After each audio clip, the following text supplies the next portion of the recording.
Bom dia, terça-feira, 6 de setembro de 2022, véspera de feriado, e vamos começar aqui hoje mostrando as manchetes dos jornais, porque inclusive essa véspera de feriado tem uma série de preparações para amanhã e notícias importantes relacionadas a isso. Mas antes, Jornal à Tarde, enfermeiros reagem à suspensão do piso salarial. O jornal trata das mobilizações aí, das reclamações que estão acontecendo por parte dos enfermeiros depois da decisão do ministro Luiz Carlos Barroso, Luiz Roberto Barroso, eu sempre confundo esse nome inicial desse homem, de suspender por 60 dias a lei que entraria em vigor agora. Já seria para começar a pagar agora, no caso dos particulares e dos que são enfermeiros, técnicos e auxiliares de enfermagem do setor público, começariam a receber em janeiro. Mas na sexta-feira vai ter o início da discussão no plenário do STF e também acontecerão manifestações, de acordo com a informação aí do jornal Correio do Povo de Porto Alegre. Em relação já às eleições, eu ia falar 7 de setembro, mas não é. 7 de setembro é depois. Fachin limita acesso a armas e irrita governo, é a manchete do Jornal de Brasília. Citando o risco de violência política, o ministro do STF suspende trechos de decretos de Bolsonaro que liberam armamentos. Líder governista vê aberração. Também não vamos exagerar, né? O caso estava pendente lá para julgar. A manchete da Folha de São Paulo também é esse assunto. Fachin cita violência eleitoral e suspende decretos de armas. O caso é que o Fachin deixou assim para as vésperas da eleição essa decisão. E isso com certeza incomodou muito. Mas não deveria, né? O que eles querem? O que eles querem com as pessoas armadas em época de eleição? E isso, essa liberação não era só para atiradores desportivos, colecionadores e caçadores? Então qual é o problema de, afinal de contas, eles acharem ruim? Na verdade, essas pessoas armadas estariam de prontidão para intervir na eleição a favor do Bolsonaro, por acaso? Então, qual é o motivo de irritação?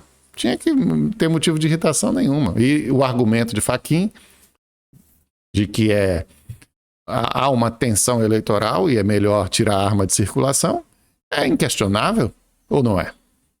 Mas, enfim, restringiu a quantidade de armas e munições que caçadores, atiradores desportivos e colecionadores podem obter. Citou o risco de violência política para justificar essa liminar. E o que dói mais aí, com certeza, no governo, é que foi justamente uma resposta a ações do PSB e PT. Justamente os dois partidos coligados, o partido de Lula e o partido do Alckmin, para a eleição que está aí chegando no próximo dia 2 de outubro. Agora veja, o tema estava congelado na corte desde que o ministro Cássio Nunes Marques, nomeado por Jair Bolsonaro, pediu vista há um ano. Ele engavetou lá. E aí agora o Fachin desengavetou, porque as coisas não podem ficar sem resposta. Também a manchete, a justiça não pode adiar eternamente as decisões. Já adia demais. Também a manchete do Globo. Fachin restringe decretos presidenciais sobre armas. Mas traz também o Globo aqui, ao lado, em destaque, uma pesquisa do IPEC, onde Lula se mantém à frente com 44%, não mudou, não caiu, nem subiu, nem um ponto. E o Bolsonaro 31%, ele estava com 32%. Isso é muito ruim para a campanha de Bolsonaro, porque eles ficam o tempo todo esperando que, finalmente, o pacotaço aí de aumento do Auxílio Brasil de 400 para 600 vai fazer diferença, que a redução no preço da gasolina vai fazer diferença, e até agora não fez. Aí o mesmo quadro, e em projeções de segundo turno a vantagem de Lula ainda fica bem maior, porque a maior parte dos eleitores de Ciro vai optar por Lula no segundo turno. Os de Simone Tebet, segundo o Datafolha, esses se dividem de forma um pouco mais igualitária entre Bolsonaro e Lula. Mas os de Ciro, majoritariamente, irão para Lula. E aí, está aí delineada uma vitória do Lula, seja em primeiro ou em segundo turno. Jornal do Comércio de Pernambuco, dívida atinge 8 em cada 10 famílias no país. A proporção de famílias brasileiras endividadas cresceu em 1 ponto percentual de julho para agosto para 79%, informou a Confederação Nacional do Comércio de Bens, Serviços e Turismo, e 29% estão inadimplentes. O Diário de Pernambuco traz o mesmo assunto como manchete e dá detalhes aí que são, inclusive, mais preocupantes. Segundo a Confederação Nacional do Comércio, a procura por crédito direto no varejo por famílias de menor renda pode justificar a alta do indicador no mês de agosto. O levantamento revela que 30% das famílias não conseguem pagar suas dívidas e esse é o maior índice desde o início da série histórica em 2010. Maior concentração de dívidas está nas famílias com rendimento até 10 salários mínimos. E desde maio que esse índice de endividados está crescendo. Agora, pelo menos com combustível, a despesa caiu, né? Diário da Região mostra aí que o litro do etanol fica abaixo dos R$3 pela primeira vez em 19 meses. Redução no preço da gasolina anunciada na semana passada pela Petrobras derrubou também o litro do etanol, que já pode ser encontrado abaixo de 3 nos postos de Rio Preto, São José do Rio Preto, interior de São Paulo. Esse é o menor patamar do combustível registrado desde fevereiro do ano passado. E não é só lá não, que é vizinho da área produtora de cana de açúcar, né, de onde se faz o etanol. Aqui, eu vou voltar depois no Jornal Popular de Goiânia, mas eu vi que aqui também, na capa deles, tem esse assunto, não é a manchete principal. O preço do etanol cai para menos de R$3. No auge da safra, redução em valor da gasolina e menor carga tributária influenciam na queda. E o consumidor pode achar o combustível por R$ 2,99 se pagar em dinheiro. Pelo menos, então, nesse ponto aí, deu uma melhorada. E para continuar melhorando, apesar dos seus defeitos, só a gente continuando a viver numa democracia, né? E esse é um assunto, o dia da independência do Brasil, que está em pauta, que está em voga, porque existem as ameaças. E tem gente que acha que é melhor viver numa ditadura do que viver numa democracia, por incrível que pareça. Então, por isso, o Correio Brasiliense mostra aí que o STF e a Esplanada aumentam a segurança no 7 de setembro. As forças policiais da capital federal anteciparam a ação para garantir a segurança na Esplanada dos Ministérios e na Praça dos Três Poderes nas solenidades do 7 de setembro. Ontem à noite, por volta das 20 horas, os policiais militares fecharam o eixo monumental a partir da rodoviária do Plano Piloto para impedir a circulação de um comboio bolsonarista que se dirigia para a região administrativa do governo federal. O fechamento seria só a partir de meia-noite, mas eles devem ter ficado sabendo, ou devem ter imaginado, e tentaram antecipar essa ocupação para 8 da noite. E não está permitida a presença de caminhões ali. Então a polícia agiu, está aí essa foto também na capa da Folha de São Paulo, com bastante destaque, mostra isso. Esplanada bloqueada em Brasília após caminhoneiros tentarem driblar a segurança do 7 de setembro. Então, será que é exagero? Bora ver se é exagero. Está aqui no estado de São Paulo, olha. Alvos da Polícia Federal por ações extremistas organizam atos no 7 de setembro. Com falas sobre morte aos inimigos do Brasil, expulsão de demônios e fim dos discursos moderados. Quer dizer, moderado não serve para eles, tem que ser ditador mesmo. Moderado é ruim. Essa é a gente que quer controlar o Brasil.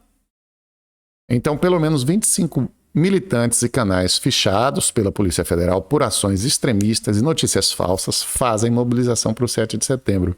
Os principais alvos, claro, são o STF e o ministro Alexandre de Moraes. Há um mês, o jornal Estadão monitora os influenciadores radicais, apoiadores do presidente Jair Bolsonaro, em canais com cerca de 30 milhões de seguidores. Parte deles diz que só está usando figuras de linguagem, mas tem histórico de ações reais. Como uma turma que invadiu o plenário da Câmara em 2016. Igual o Hugo Chávez, né? O Hugo Chávez também invadiu a Assembleia lá na Venezuela. Anos antes foi preso, ficou na cadeia. Isso anos antes de vir a ser ditador na Venezuela. Como eles se parecem, todo ditador se parece, de esquerda, de direita, é tudo a mesma porcaria. É tudo a mesma canalice. Então a manchete do Popular, chegamos de novo nele aí, Goiás tem 50 incêndios por dia e cidades em emergência. Agora olha a gravidade da situação, que é falta de chuva, está levando a isso. Aí nessa foto são moradores tentando apagar uma queimada no Parque Pirarucu, no balneário Meia Ponte. Medições do INMET, que é o Instituto de Meteorologia, indicam que Goiânia está há 150 dias sem chuva e precipitações só devem voltar em meados de outubro. A umidade relativa do ar desceu para 12% e isso é mais de 4 vezes abaixo do índice considerado ideal.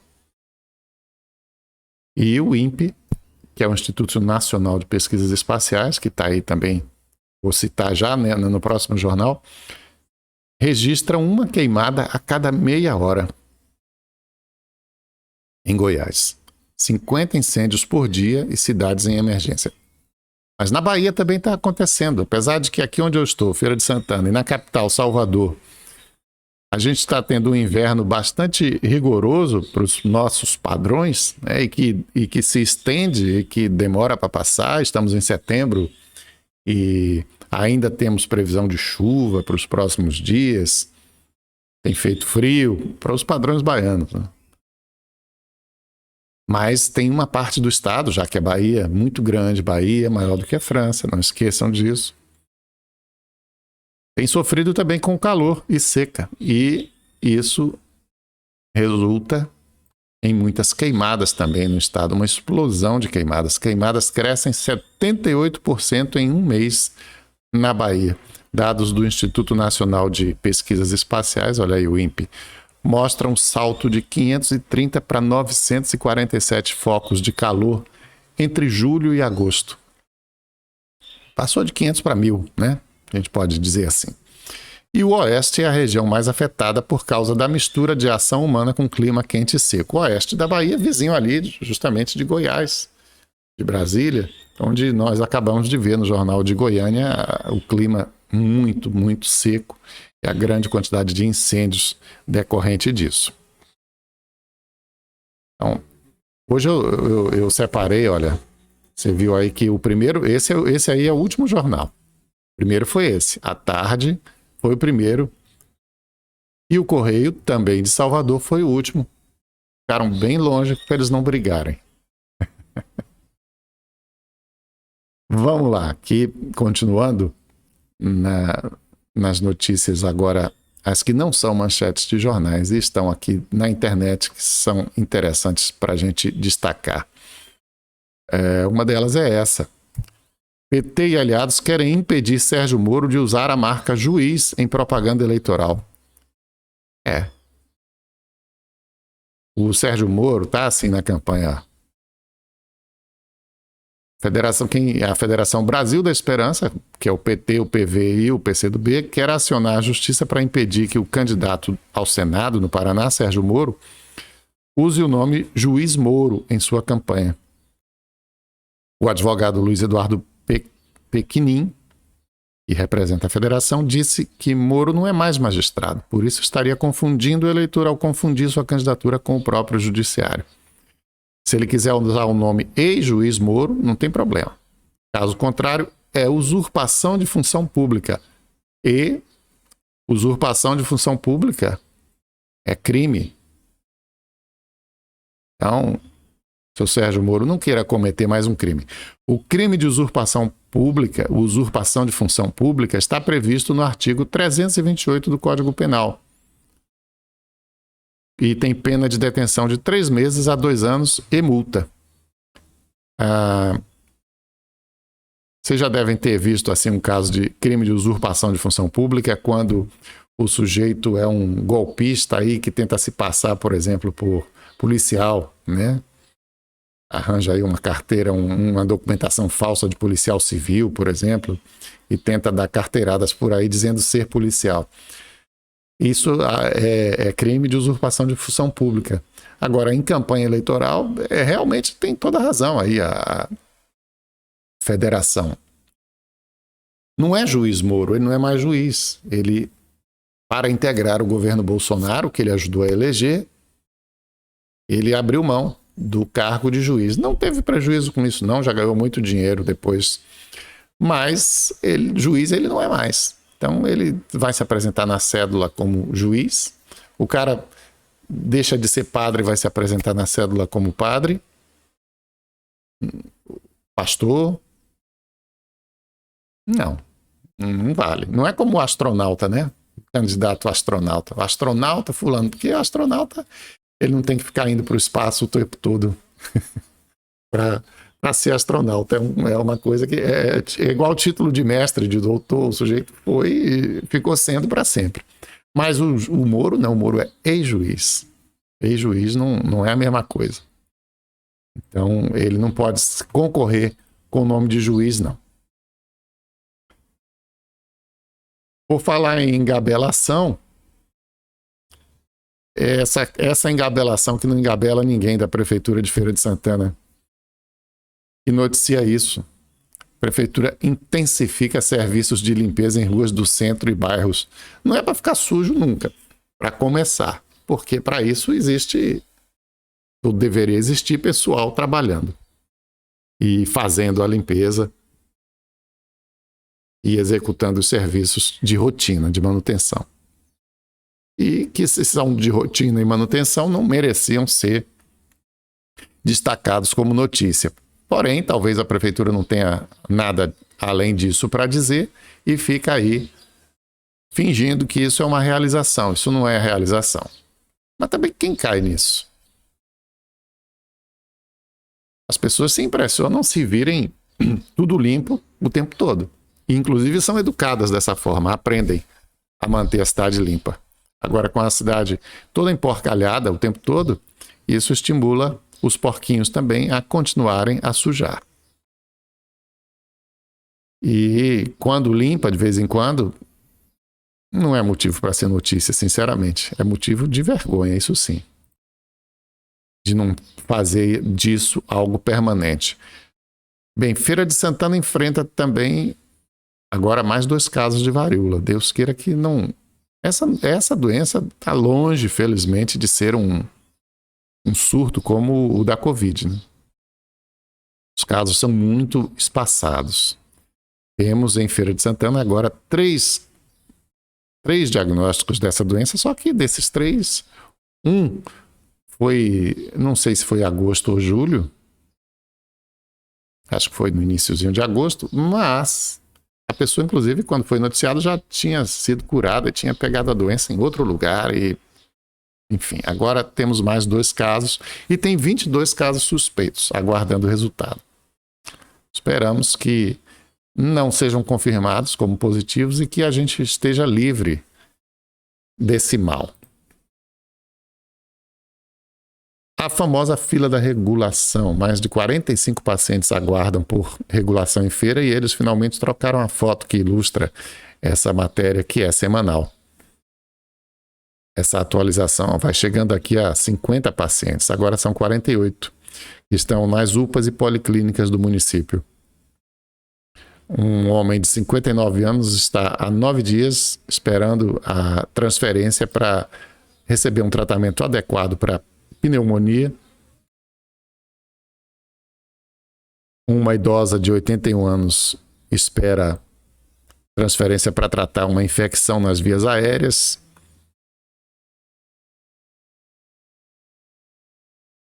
E uma mulher de 55 anos há 18 dias, daqui a pouco completa um mês, aguardando regulação para tratar miocardiopatia. Enfim, coisas do coração.